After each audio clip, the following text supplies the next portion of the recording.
it's a luxury to be able to be an entrepreneur or to quote unquote do what makes you happy, because at the end of the day, right, we're all here to we need to put food on the table, right? Take care of our family, take care of ourselves, and pay rent or a mortgage. And it is a luxury to be able to sacrifice as an entrepreneur. Hey, I'm going to stop this high paying corporate job to go launch, consultancy, or to go do something that I have zero traction with.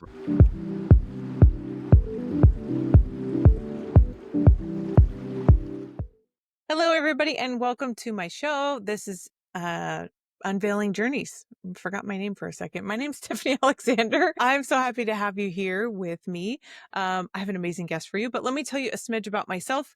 I love networking, the power of referrals. I love hanging out with people that decide, hey, oh my gosh, you should know this person. But by all means, I like to ask people, like, oh, we just hung out. Like, who do you know that you think I should know? And vice versa. I feel like I always know people that everyone else should know. But also, I like hanging out in masterminds, like high-end rooms where I don't want to be the smartest person in the room, so I can show up and learn and glean from so many cool people. And that's actually how I met my next guest, who's going to be on today. I'm so grateful for his time. And we got chatting, and I was like, "Do you have a fun story? What you're doing? Would you love to be on the show?" And he's like, "Yeah, let's do it." So with that, I'm so excited. Brian, welcome to the show.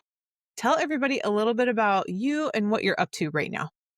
Yeah, thanks, Tiffany. Appreciate you guys having me on, and definitely a fun way to kick off the week. And so for me, just a little bit, very quick, 30,000 story. Just been working on a few different projects, kind of constantly keeping busy, as it helps me stay focused as an entrepreneur. Sometimes just having many things, because it just kind of helps fill in the gaps throughout the week. Current projects are Gildre and Roamli, which I'm the co-founder of both, and in addition to a few other things I'm sure we'll dive into, but that's kind of how I try to fill my cup each week, of course, in addition to family time and things that help break out those long work weeks as well.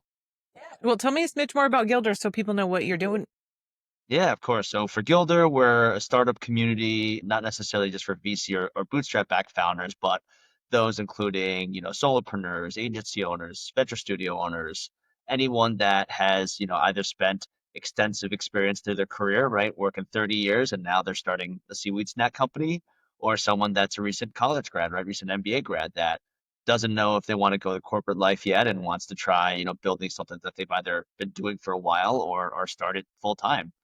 And so for us, it's all about how can you put people in the room that share that similar mindset, that truly want to uplift each other, kind of find their own personal board of advisors in fellow entrepreneurs and truly build together. So that's pretty much the main gist of Gilder. It's been super rewarding. And at the same time that, my journey to that started from launching my first tech-enabled startup called Roamli, which started off very much as a Get Your Guide TripAdvisor type competitor, but with the pandemic, molded much more into a engagement platform for tourism, scavenger hunts, things like that, working with chambers of commerce, tourism boards, nonprofit schools, what have you. So my journey's kind of been segmented into a few different stages of my career and has led me to a few different, really fascinating projects that I've been lucky to work on. Oh my gosh, that's so fun. Like all the stuff you're dabbling in is right up my alley in real estate, right? So that's why I was like, oh, I love what you're doing. That's so cool. Let me tell everybody else about it. So let's do this. Let's do a big circle back and tell me like your origin story. Where are you from? And like what did you have aspirations to be when you were a kid? And then we'll go into like your school and what happened from there. Yeah, that's aspirations as a kid, I think very much polar opposite from where I ended up here today. And I was born and raised in New York, just north of New York City, so probably about 45 minutes. Spent about first 12, 13 years of my life there, and then relocated to Chicago with my family back in 2003, where I've spent the majority of my time here in Chicago, other than a few stints for work, yeah, in Boston, Cincinnati, a few other cities.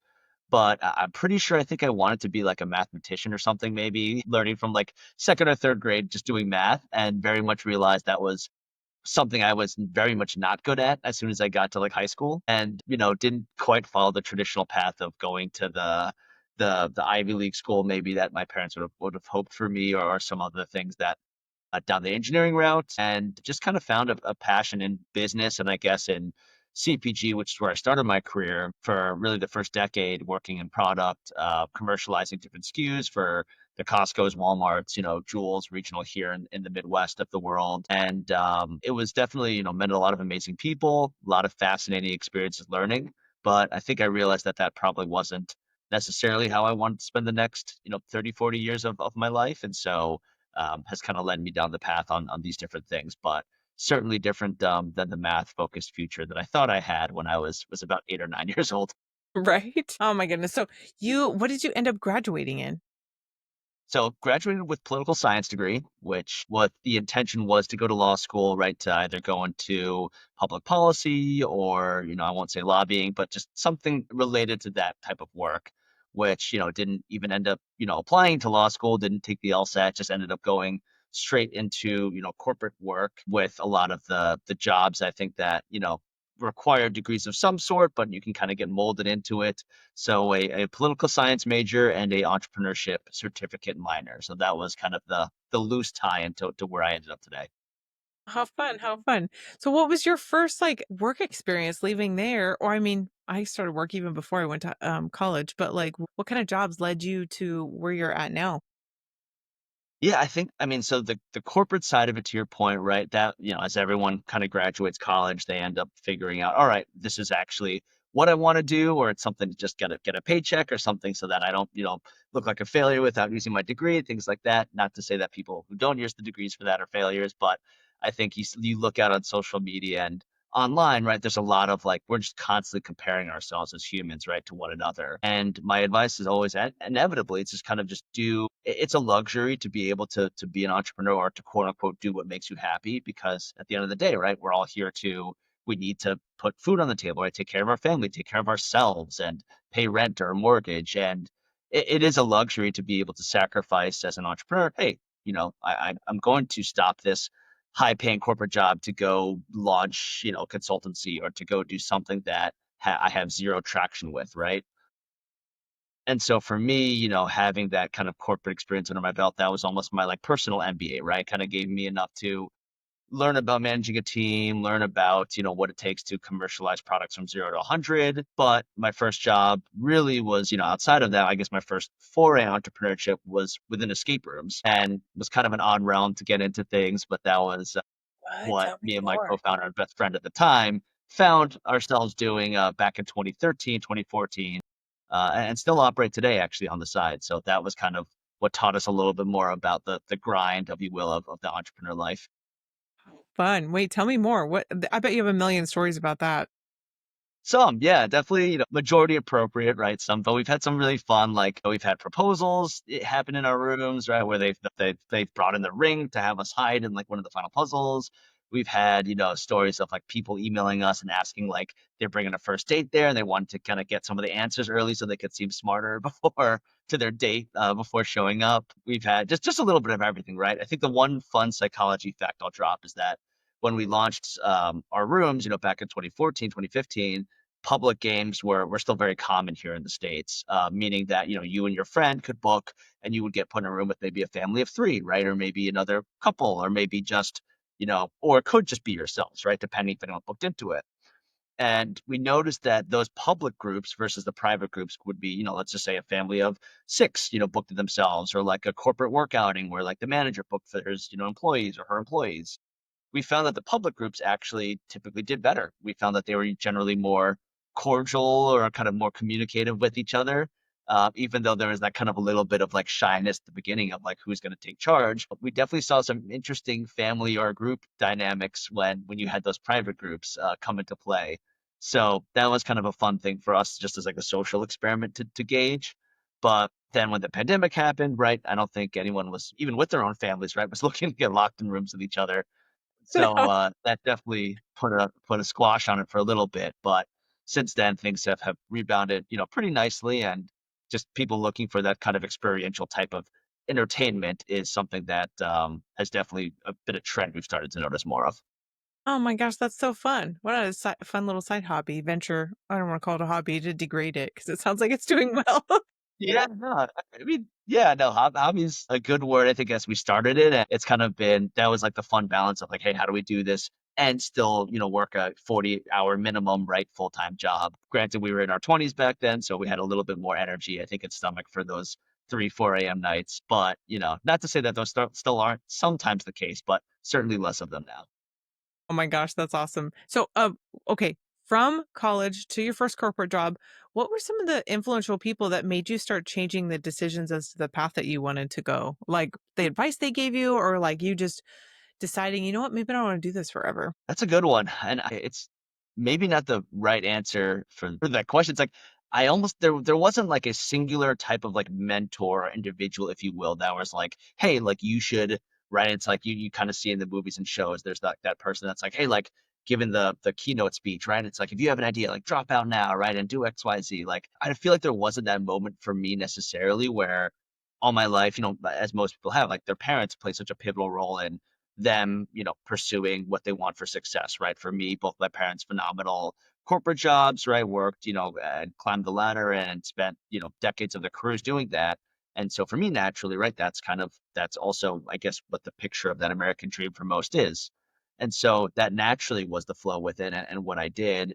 And then I think as you kind of just learn throughout your time, in anything, right? Whether it's school or working a corporate job or being an entrepreneur, I think a lot of times you see that once entrepreneurs kind of go into that realm, they very rarely, majority never go back to the corporate role world unless they, unless circumstances say they have to, right? Mm. And I think that's because for whatever reason, when people choose that path, whether it's financial freedom, freedom of time, just they want to be able to work wherever, right? Whatever it is, it's intoxicating and it's tough to kind of go back to anything else.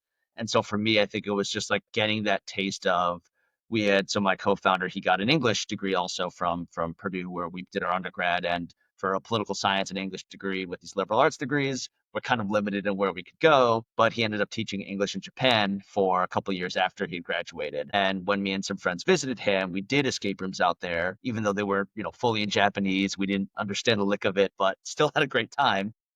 And that was kind of where we said, this is pretty cool. We should consider something like this. We also had a friend who had opened a room herself in Manhattan, Kansas, at Kansas State, and kind of gave us some tips. And we're like, all right, let's give this a shot. And I think it was like while we were balancing that, that kind of gave us that initial like passion to kind of keep doing that and build it bigger to things outside of escape rooms, to self-storage, to properties, to, software businesses and things like that. So it became more of that, what do we need to get to either be able to replace the income we had before, or Mhm. if we can't fully replace it, right, to be able to enjoy it because we have that much more freedom or that much more flexibility in what we do each day. Oh man, that's so cool. So what did those little baby steps look like? You said like buying storage facilities and buying other commercial property. Did you buy single family too? So no single family other than for ourselves, no. I guess for my wife and I, but I think the real estate was a side journey also, and that, I there used to be an app called Shaper, maybe it's still around. It was like a Tinder for like business people. Like you would kind of swipe left and right and say, "Oh, this person is like raising capital for a, hot dog stand. This person is building a software company and looking for angels or an advisory board." And I met this one guy here in Chicago who connected me with this other guy that they played basketball every Saturday with, and I started playing with them. And then 2 years later, realized he had over like 50 or so doors and single family properties and commercial. And then he was like, "Hey, I've got this other commercial property. Would you be interested in checking it out?" And it was kind of like your whole point of like that networking, right? It's like unintentional networking where it came through a labor of love in basketball and just kind of social activity, but ended up kind of introducing me to this whole side of world of real estate that I had never really dabbled in outside of, for personal use. And so that was kind of how networking helped amplify that for me outside of everything that I was still doing normally, related to the escape rooms, related to at the time still my corporate job and, Roamli and then eventually Gilder and kind of everything else. Yeah. Well, oh man, that's fun. Tell me more of those like steps that you started in that process to kind of get you circled back around to where you're at now. I know it's probably like a 5, 10 minute monologue. Keep going. Oh yeah, I think I'll try to break it down. It's like there's almost like those kind of like A, B, and C tiers or like stages of the journey. And so like the first one was I think taking kind of that first leap into like, all right, like I had money saved up from my corporate job, from everything else. Like, what's the best way to deploy that, right? I think a lot of people think nowadays, especially with Robinhood and ways to kind of retail invest, like that's certainly with equities or whatever it is, obviously one of the easy ways. But for me, it was kind of as I alluded to earlier, right? Like I like staying busy and having the time to be able to kind of focus and solve. These aren't like groundbreaking, like worldwide problems, but like, can we offer things that people want to do as families or corporate groups or schools and have fun? And so that was kind of the first step, was like looking at like, what is something that I want to do that sounds interesting enough that I could potentially make some money on, right? This doesn't need to be a unicorn or like 100x return, just something that will provide value and that is fun doing at the same time. And kind of understanding the risk appetite for that first one was really what I think everyone probably needs to do at some point or the other, whether that's an Etsy store, whether that's, drop shipping or starting a brick and mortar. So for us, it was like, hey, we had to take out first month's, last month's rent, pay the first month's deposit. We had to kind of lock ourselves in for at least a 2-year lease. We're like, based on these kind of factors, we knew if we never made a dollar, and as people said, this is the stupidest thing I've ever heard, I'm never going to do this, and if we flop like that, then at least that's what we could stomach. And luckily that did not happen, but that was kind of the first thing in understanding, all right, is this a risk we're willing to take? And then that's what helped eventually, with the second location and then the third location, and kind of continue to expand on that footprint, not from franchising, right, but just from individual standalone locations.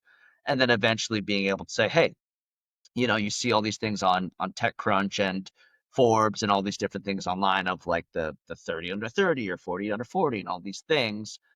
And that not necessarily meaning that that's what defines success, but you see, hey, like there are people, as much as it's fun having a kind of more community driven brick and mortar business, we wanted to think a little bit bigger too, right? So, okay, what does that next level of risk appetite look like? And knowing, again, right, this is a little bit bigger to chew. And back in 2016, software and apps were a little bit tougher and more expensive to build than nowadays. So, all right, again, what does that next stage look like? And now, as you start getting into, all right, right, you can run things passively with some of the other ones, but now when you're very actively fundraising or talking with customers on a daily basis and performing actions that you'd see right at a billion-dollar company, how does that affect your full-time job and decisions? And maybe, hey, I have to consider leaving this, right? Or it's going to detract from me putting time and other efforts and businesses that are already established that might make more money versus into something that's a pipe dream. So I think it was continuously like finding something that works, getting comfortable in whatever that stage is, right? And I know for most founders, there's never a stage where you're comfortable, but getting it to a point and then taking that next bite into the next apple, if you will, and then continuing to do that until you get to a point where I feel like this is enough, right? I've had my fill. I've got a good balance between my family, my personal hobbies, the work that I enjoy, and the customers I could serve, versus those that are constantly chasing the bigger and bigger and bigger thing, until they get that unicorn, right, or whatever they feel like they have. So I think that's always kind of like the methodical process that I've had, at least in getting to this stage. And I guess what the next 30 or 40 years come, that'll be a surprise for me too. For sure. So moving on from here, like you're kind of settled in all the stuff that you're working on, but you're spread across all these projects. How are you managing all this? My wife asks me that a lot of times every day, and I ask myself that too. But everyone's got the same amount of time every week. Not to say that it's like if you watch reality TV, right? If you do something, it doesn't make you lazy or anything, right? Like, everyone's got their different ways to relax and enjoy life inevitably. And I just had a great conversation with someone kind of last week where we were talking about the same thing. It's like whether you work 100 hours a week or 40 hours a week, right? Like there's no right or wrong way to do it as long as you're still able to create that value and service your customers with whatever end result that looks like. And so some people really love, grinding it out and that kind of hustle culture mentality. And to me, there's nothing wrong with that, right? If you want to do that and your life and the people around you supports that kind of lifestyle, by all means go for it, right? That being said, if you only want to work 30 hours a week, right? And 40 hours a week and just kind of spend the rest of your time going hiking and doing whatever, like by all means do that too. And you can do that whether you're a founder or whether you're an investor or whether you're a corporate, worker. It's, I think at the end of the day is like, how do you manage all these different priorities comes down to like, there's always sacrifice. It's like at the end of the day, those 100-hour weeks, and I'm sure you've seen it too as a parent, right? Different things like there are definitely weeks where I don't spend as much time with my family or my daughter as I'd like to. And I know it's like you always justify it in your head of like this is the for the long run, right? This is to create a better foundation or because everything as a founder seems like a fire drill or seems like an emergency, it's that realization that sometimes it really isn't, right? And sometimes, like, I'm always gonna in my head kind of put that first and put the business and things because, right, your customers are relying on you, right? Like, but at the end of the day, when we're all gone from this earth or on to the next thing, right? It's like the legacies we'll leave behind will typically be through relationships with friends, family, or again through companies that we leave, right? And I think the funny thing is, it never hit me when I would used to go into restaurants or things and say like, "Hey, we've been around for like 70 years," right? Or these things, and it's like, "Oh, that's pretty cool," but like,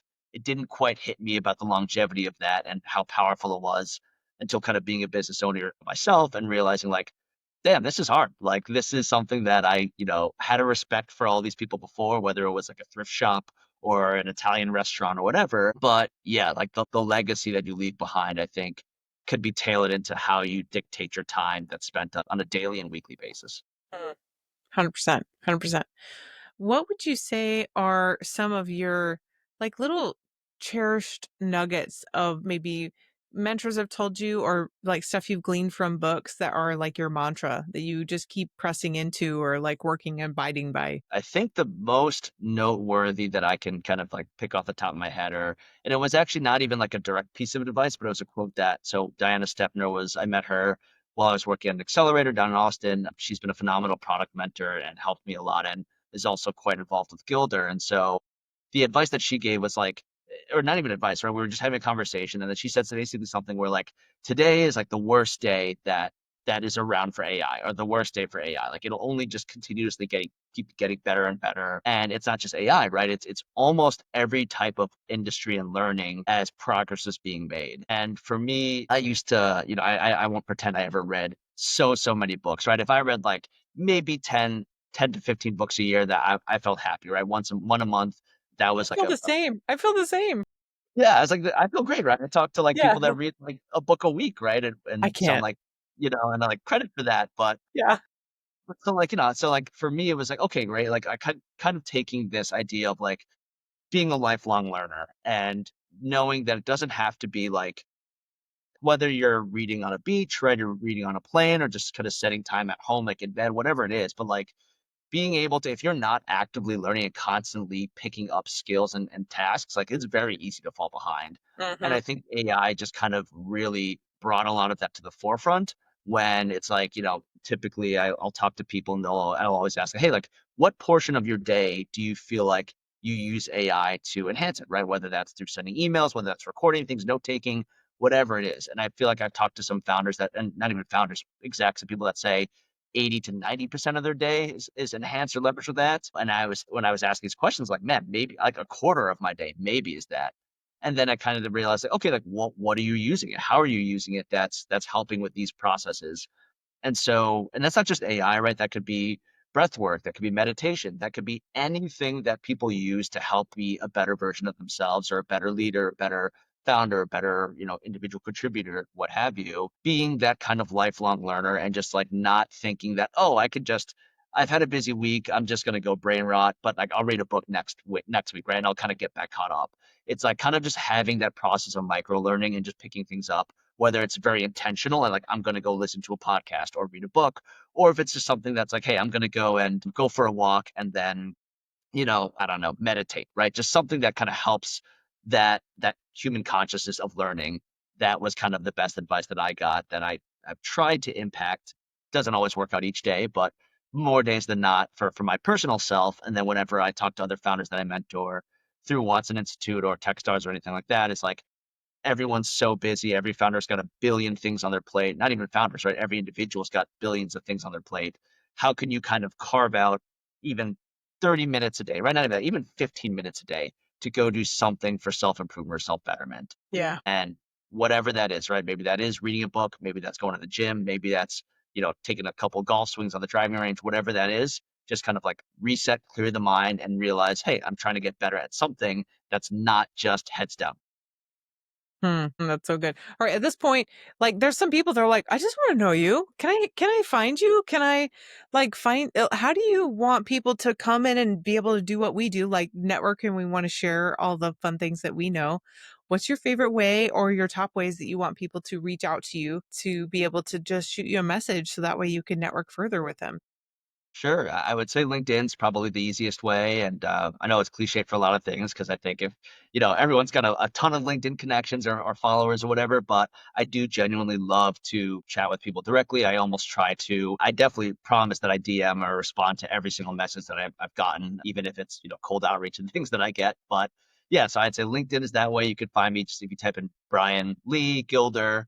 That's usually the easiest way. If you message us either on Gildre or Roamli too, you'll probably find me. But yeah, like through how Tiffany and I got connected through Colleen, I believe, through your super networker group. It's like there's just so many different things that I feel like I wouldn't have known about if it wasn't for just kind of one side off conversation. So it's, and this has obviously been really fun, not just this as like the third time I think we've chatted, it's been really cool kind of seeing how those relationships nurture. And so I'd say, yeah, find me on LinkedIn. Always happy to have a conversation, on anything. And if you're like, "Oh, I forgot what to say," it's in the show notes below, or just send me a message. I'll get you connected. I love to refer you to them. So, all right, this is the last thing. Sometimes it's always my favorite. Like, what's your nugget that you want to leave with everybody? I know you just gave a huge piece of wisdom about never stop learning, but like, what's your little nugget you want to leave everybody with? I would say, and it's like nugget for, I guess, like personal, like I'm very type A, like OCD level, if you want to call it that. And it's just like, how do you start your day off on the best foot? And whether that's so like for me, I subscribe, like I've always been like zero inbox, like across, I max out my like Gmail 2 on my phone, right? I've got like all 8 different emails that I have, like I try to zero out. I like automatically unsubscribe to like things that don't reply to me, but if it's, but if it's like a Outback Steakhouse ad and I go to Outback every day, like I'm gonna keep it, right? And so like not to say that there it has to be only value added to business, but like so like whatever you need to do to start your day off like with that high energy. Because I think so many individuals start off, with whatever Sunday scaries and the dread of like, oh, I have to wake up this next day and I've got like a calendar full of meetings or I have to go like drive in traffic 45 minutes this way to do XYZ, right? It's like so many of our days start off on a negative note. And it's like, what's one thing you can do to like bring excitement to your morning, right? Maybe that's a good breakfast, right? Maybe that's a nice walk with your dog. Maybe that's whatever it is. But like, could you create even a 10 to 15-minute period of enjoyment to start your morning, right? Before you get into the routine of everything else that takes on with life. Find whatever that is. And if that can be something you build into your routine, then hopefully that makes, your day a little bit easier to kind of conquer and be successful throughout the regular challenges that we go through. That's amazing. Being able to set your day right. Great advice. I'm so grateful for you coming on to hang out with me multiple times now. We had to reschedule a few, had a little bit of a family emergency, right? But I love all the nuggets and the lessons and you sharing your journey with everybody. If you guys have stayed this long, thank you. I love that you stayed and hung out with me and with Brian, and go and follow him on LinkedIn to see all the fun stuff that he shares here and there and be able to friend and network with him. And then come see us again on another episode, and I will see you guys again. In the meantime, take care, everybody. See you next time.